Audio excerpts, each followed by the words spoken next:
Құрметті көрермен, назарларыңызда Бақ пен Бап бағдарламасы. Бүгін біз Ақбастау ипподромындамыз. Санаулы минуттардан кейін дәл осы жер бара жатыр. Санын айтсам, 20-ға жуық жүйрік қатысады. Бас жүлде. Осы жүйріктердің арасында қайсысы ұтып алады? Әрине, бірге білеміз. Міне қымбатты көрермен, ұлалама алаңына 19 жүйріктің шыққанын айтып өтті. Әрине, қыздар аттарының басын барынша тежеп шауып бара жатыр. Таңға суық жауын жауған еді, міне арты езіліп, аттардың шабысына кедергісін келтіріп тұр. Сондықтан да аса қатты жылдамдықпен бүгін мүмкін. Міне дәл сондай шабыспен жүйріктеріміз шауып бара жатыр.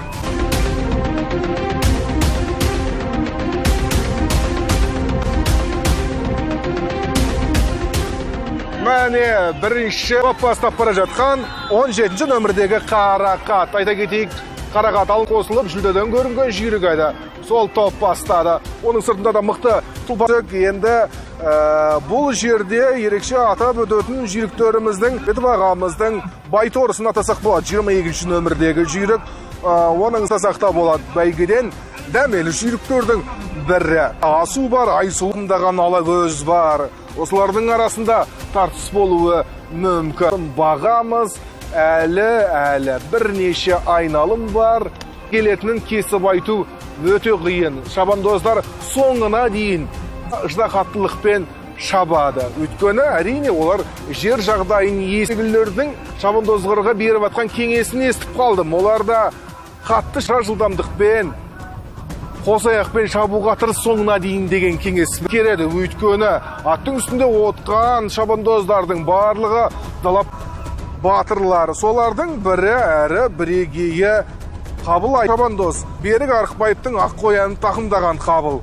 Онымен бірге Бағжан Ақболады. Бақторында шабысы өте жақсы. Бағжан да керемет шабандоз бүлік отып, бүкіл атбегілерді өзіне қаратқан шабандоздардың бірі жатыр. Дәл біз айтқан шабыс осы. Атбегілердің соңына дейін, бәйгінің соңына дейін аттарды жеткізу.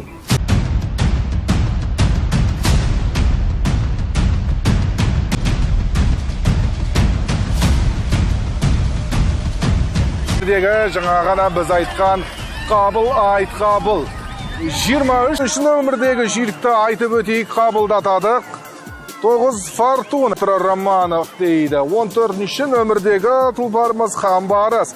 Бекарыс Нұршбек, Алматы облысы, ат иесі Ерлан Баймұхамбет. Айналым қалды, міне төреші көрсетіп тұр, айналым қалды деп, міне шабыс, орташа шабыс. 4 аяғын тең тастап, тұлпарларымыз 9-4-17. 9 Фортуна, 17-ші нөмірдегі Қарақат алым. Десекте алда әлі 3 айналым бар екенін ескереміз. Артында отқа тежеп, әліптің артын бағып келе жатыр. 300 метрлігіне келіп жетті.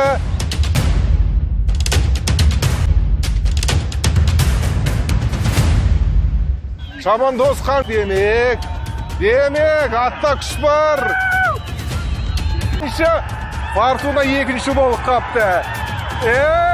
Шабандоз тастия қайсы бірінші келді?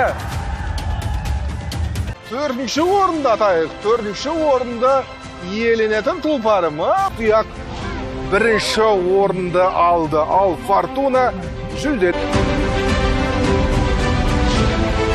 Міне жүлдегерлері анық болды.